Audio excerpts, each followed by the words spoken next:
Jade from Afro Geek House, here today with another anime board game review, and this one is Attack on Titan. So without further ado, let's go!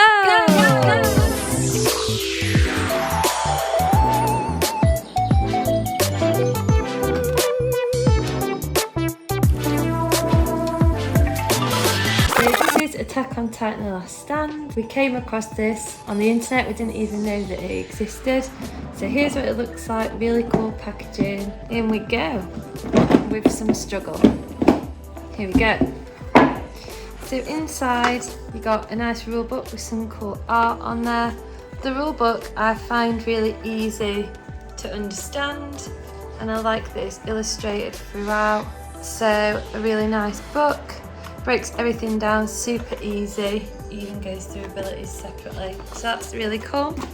The star is obviously this guy, he's the Titan, get him and you set him up, and he's actually really big. So if I give you a bottle for context, he's actually a Titan, he's quite big and he looks especially cool with the foliage around him.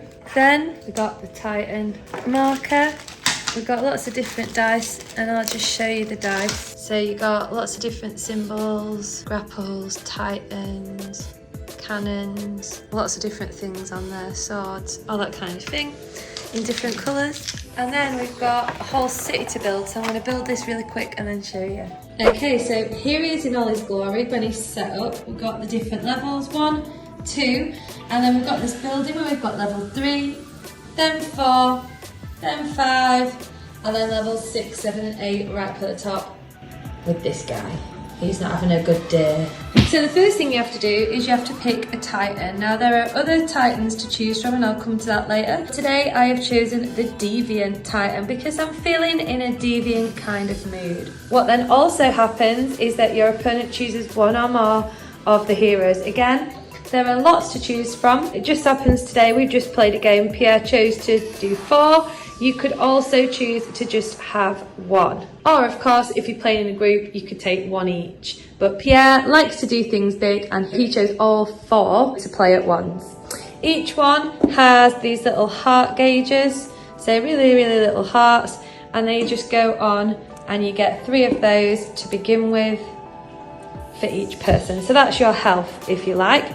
Each person also comes with a set of 5 dice that are their own. So let me go through these. So first of all, we've got this.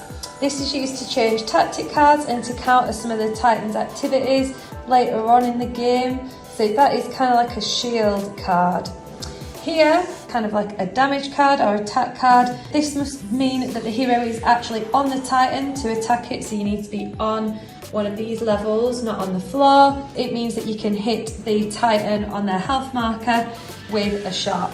Moving on, the next one we've got is this one.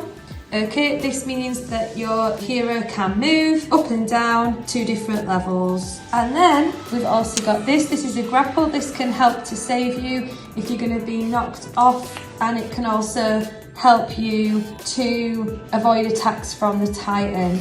So for a hero, this is the scariest dice to get. This is obviously the Titan. This means that this dice would be given away to the Titan for them to spend on their attacks, and that's not what you want to see when you're rolling. So that's the dice. It's worth mentioning as well that the heroes also have these cards. These are tactic cards. There are quite a few of them. And basically what it means is that you have to get your heroes on the right levels with the right dice symbols in order to match the conditions. You can see on this one, for example, if you've got someone on level 1 with the attack symbol, level 2 with the attack symbol, and then 2 grapples, each hero recovers a heart token. Okay, and you can see that. There are also a couple, the big ones in the game. These are the ones that allow you to win. So you can see for this one, the Titan has to be right at the top of their kill zone. So before you play this card, you'd have to really wear the Titan down. Then you'd have to have somebody with the cannons here and have 2 cannons and someone up on the Titan's neck, because as we all know, fans of the anime, if you want to get a Titan, you're going to need to go for the nape of the neck. So that's quite a nice touch, that you can't just keep hitting the Titan forever. You do have to have very specific win conditions. Obviously, somebody in the game gets to play the Titan. And the Titan works in the sense that they kind of get the scraps of all the dice rolls. So as I mentioned before, this symbol, every time the hero player rolls and gets this, these dice are given over to the Titan and then they can spend them on their attack. So you can see if I got 2, I could regenerate. If I've got 3, I could swap around my action cards, which I'll come to in a minute. You can see that on these, it gives me, sorry about the glare, it gives me some conditions. So basically any heroes on 1, 2 and 4 get knocked down to 0, and I remove a citizen token, which I'll come to in a minute. In order to stop this from happening, this is what the heroes have to pay right here at the bottom. So like I said, one of these, the heroes would know about, so they can kind of save the dice if they want to stop that from happening. What they wouldn't know is obviously what is going on here in this second card. So they might have spent all their grapples here and then be surprised and not be able to stop this one. So it is really, really complicated for them, really strategic to try and think about how they're going to spend their stuff. So what we're going to do, guys, is we're going to just play a quick round to show you what this would look like. So I'm going to do it as Pierre's just done with 4, just because that gives us more dice to play with, so I might be able to show you a few more things. So first step is that the heroes get to roll their dice. So again, I'm playing as one player here, but this could be 4 or 5 of you taking one go each. So basically, the Titan has already decided their action cards, so heroes can see one, but they can't see the other. And this is where I then roll my dice. Now, with the dice rolls, what is quite nice is that I can roll them as many times as I want. Now, this immediately throws up a Titan, so that dice has to come right out over here. And now I need to look at this and think about, right, here I've got the possibility of firing some cannons, but I would need to actually be on level 3 or 5 to do that, and all my characters are on the ground, which is where they start. So right now, they're not going to be much use to me, but movement definitely is. So I might choose to keep these. I can then re-roll these as many times as I want. Now the risk is, if I re-roll these again, it could bring up some really useful stuff, or it could indeed give more Titans. So let's see. No, we've got another movement, oops. And we have got a grapple, so I'm going to save that too. Now, actually, it could be that I think, right, for most things that the Titan is going to throw at me, I might need grapples. So I'm going to re-roll this one, so I can. Oh, and there you go, that's the risk you take. I have given over another Titan here. So you might want to fast forward this bit up, but what happens then is you just keep going to each person. There we go, another Titan. And deciding which ones you're going to keep and not. So I'm just going to keep filming this. I'm just going to go with like what I've got straight away, just to give you an idea. Again, you might want to fast forward this just so you can see the actions that I'm taking. Now, each character does have some specific conditions. So you can see here that Erin can give a dice result to each teammate. So I can like pass one on. Armin with a tactics symbol, he can seek out the tactics card he wants and put it on top of the deck. Levi, interestingly, does not give his Titan symbols to the Titan player. So whatever I roll for Levi, that one goes away, but the rest I can re-roll as many times as I want. That doesn't go over there. So now the heroes have rolled, I have ended up with 3 Titan symbols. So first of all, I'm going to come over here.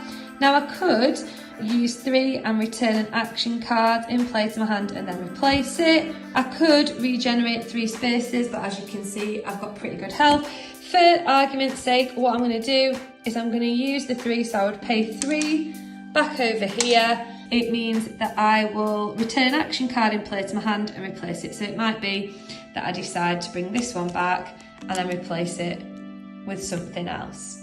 Now, once the Titan is spent up, these ones that have come back, the player gets to roll one more time, but this time whatever you get, you get. So you can see I've got a shield here and a sword, and then here I've got a movement. Now here's where we then resolve the actions. So I'm sorry I'm moving so much, but here we've got big swing. Now this, at this point in the game, isn't going to do anything massive, but it says remove 1 citizen token for each hero in levels 1, 2 and 4. Now that, to be honest, was a bad one for me to have started with, just because there's nobody on levels 1, 2, 4 yet, because they don't get their go yet. So they won't need to resolve that, but if I wanted to use that and someone was here, here or here, basically they'd have to give me 2 grapples in order to stop that from happening.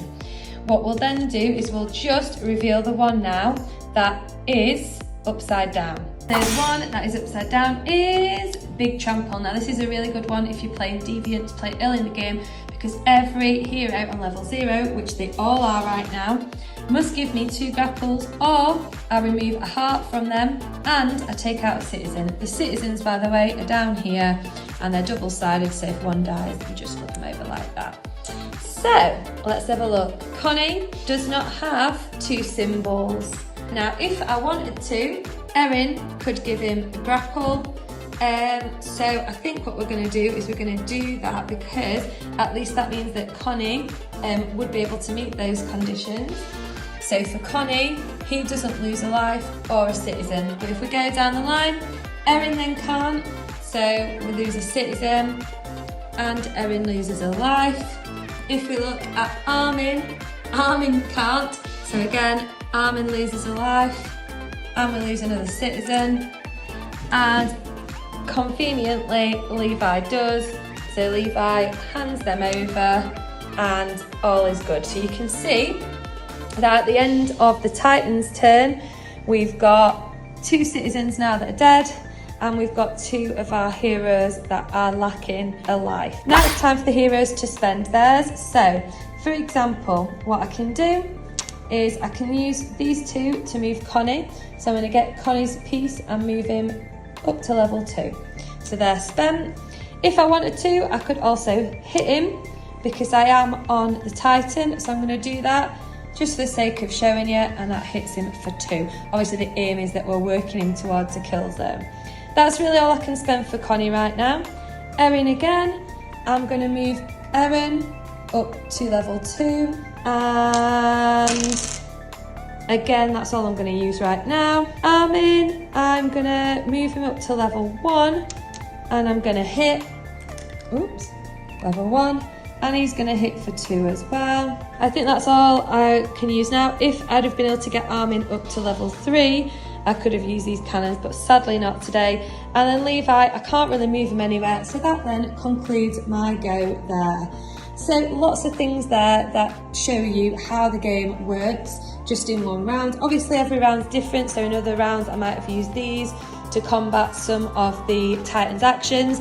It might be that I'm on level 3 or 5 where the cannons are, so I could have shot cannons as well. But for now, that was that round. And then what you do is you reset and replay that process again and again. Now it's time for the heroes to spend theirs. So, for example, what I can do is I can use these 2 to move Connie. So I'm going to get Connie's piece and move him up to level 2. So they're spent. If I wanted to, I could also hit him, because I am on the Titan, so I'm going to do that just for the sake of showing you, and that hits him for 2. Obviously the aim is that we're working him towards a kill zone. That's really all I can spend for Connie right now. Erin again, I'm going to move Erin up to level 2, and again that's all I'm going to use right now. Armin, I'm going to move him up to level 1, and I'm going to hit level 1, and he's going to hit for 2 as well. I think that's all I can use now. If I'd have been able to get Armin up to level 3, I could have used these cannons, but sadly not today. And then Levi, I can't really move him anywhere, so that then concludes my go there. So lots of things there that show you how the game works just in one round. Obviously every round's different, so in other rounds I might have used these to combat some of the Titan's actions.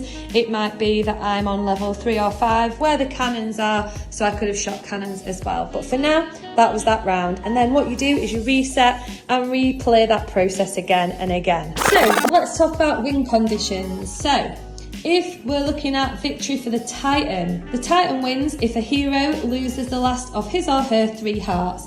So if one of these guys loses all 3 hearts, then the Titan has won.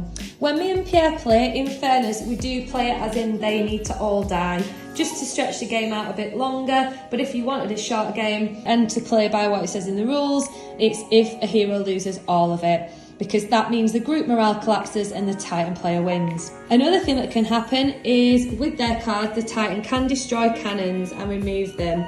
So if the Titan destroys all 6 cannons, they also win because they decimate the city because the cannons aren't there to stop them. And then lastly, if all of the townspeople are dead and gone and there's been all of those casualties, then the Titan player wins too. For the heroes, it is slightly harder.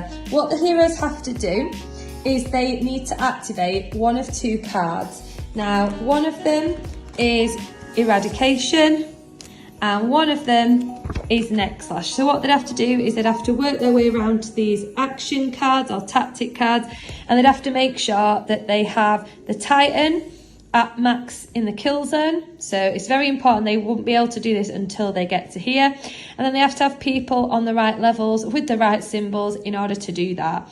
And if that happens, then the heroes win the game. So all in all, guys, a really fun game. What I particularly like about this one is that it really does keep in tune with the anime and how it works. So I love that the casualties and the townspeople are down on the ground. I love that we've got obviously some sort of build up, so it's kind of 3D. Love the huge Titan and the way that the heroes work their way up and down it. It's pretty frustrating if you work your hero all the way to the top and they get knocked down. I love the fact that we've got things like big tramples, so if they are on the ground, then they are vulnerable there. And all in all, I just love the idea of the Titan kind of getting to be a bit sneaky too. So I would honestly give this one a 10 out of 10. Like I said, every game would be different because you can play different characters or with different conditions. You could play with two of you or you could play with a larger group. And what I like is that you can change your Titans. So we've got other ones like a destructive Titan, a basic Titan, which is brilliant. No one likes to be basic, do they? And then voracious, and each one comes with their own little deck too. So the destructive Titan is really good, for example, at hitting heroes and crushing cannons. Whereas the basic Titan just kind of crushes heroes, eats people and regenerates. The deviant is more strategic, so they get to play different cards around depending on the situation. And then the voracious one basically just devours loads. So for example, if I get 5 Titans here, I literally eat 4 citizens at once. So they, you know, he's got a big old mouth, look, he'd just be eating them all. So yeah, 10 out of 10, really amazing game. Go try it.